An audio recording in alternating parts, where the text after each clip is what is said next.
Greetings everybody and welcome to Madrid Ball.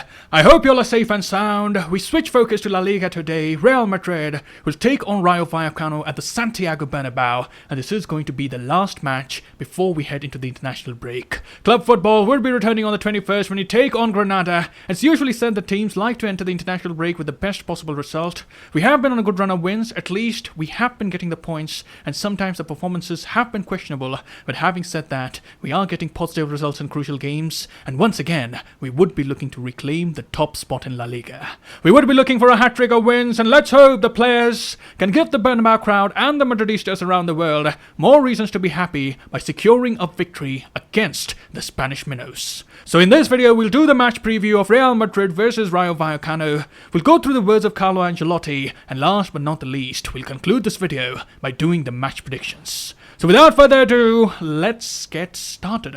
And having a look at the opposition, the newly promoted side have made a great start to La Liga by their very own standards. They're currently 6th in the table with 20 points after 12 games, and if we have a look at the form, in the last 5 matches, they have 2 wins, 2 losses and 1 draw. It's also worth noting that Rayo, during this run, they also managed to get a 1-0 victory against Barcelona in their very own home ground, so definitely the desire and the spirit to go toe-to-toe with the Los Blancos can be found in the Rayo Vallecano players.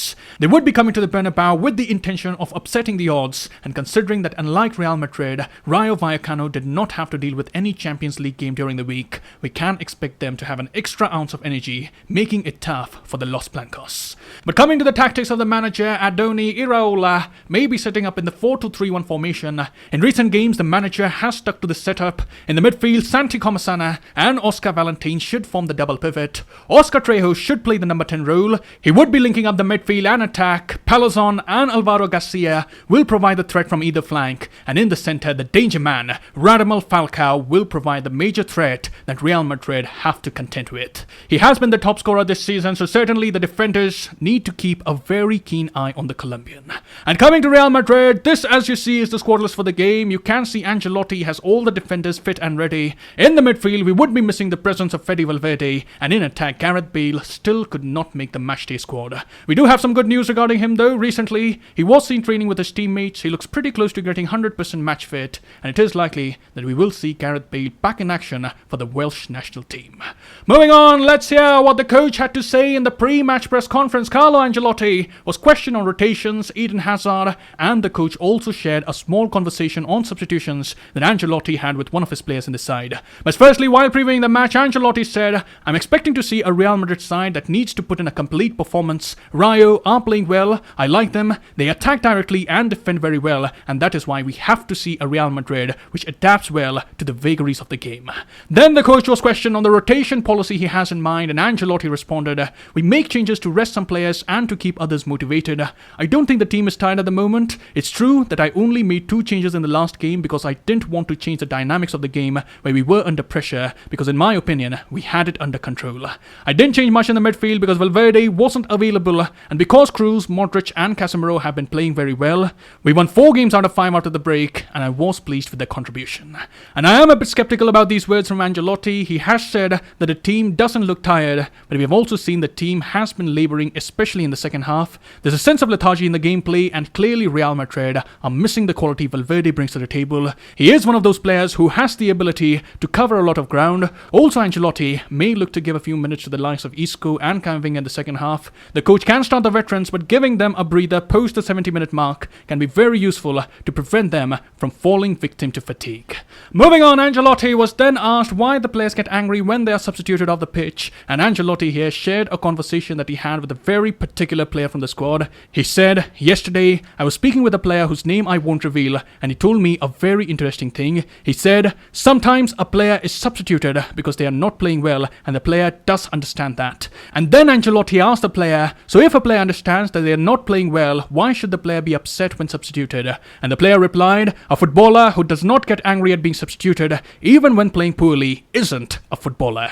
And Ancelotti completely agreed with that. He said players need to be angry about that, but angry with the coach and not the person who is the coach.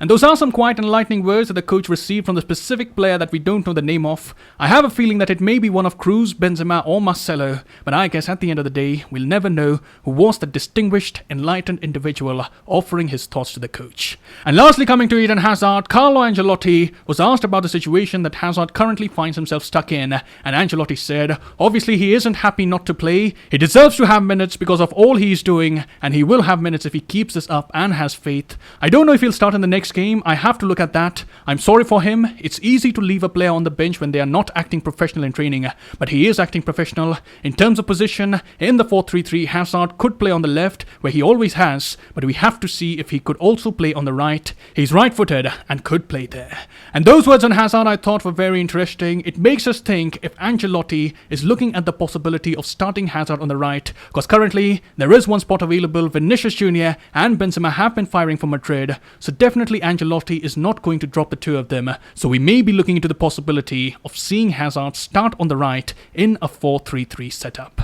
So those are the thoughts of note from the pre-match press conference, and let's conclude this video by doing the match predictions. In goal, there would be Thibaut Courtois. In the backline, Eder Militao and David Alaba look like sure shot starters. They should be accompanied by Ferland Mendy on the left, and on the right, there is a chance that Carvajal may be rested. Recently, we have received news that Carvajal has been called up by the Spanish national team, so Ancelotti may be a bit cautious with him, but having said that, I'll still go with Carvajal in the starting 11. In the midfield, I'd personally like to see Camavinga play some role today, but looking at the words that Ancelotti used in the press conference, it is looking increasingly likely that Ancelotti will again start Kroos, Casemiro and Modric, and finally in attack, I'll predict the front three of Vinicius, Benzema and Eden Hazard. Now, will Hazard play in the number 10 role, or will he play on the right? That is a question to contemplate upon, but I do feel today Ancelotti will give Hazard time to redeem himself and kickstart his season once again. So that is my predicted lineup, and as for the scoreline predictions, I'll predict Real Madrid 2, Rayo Vallecano 1.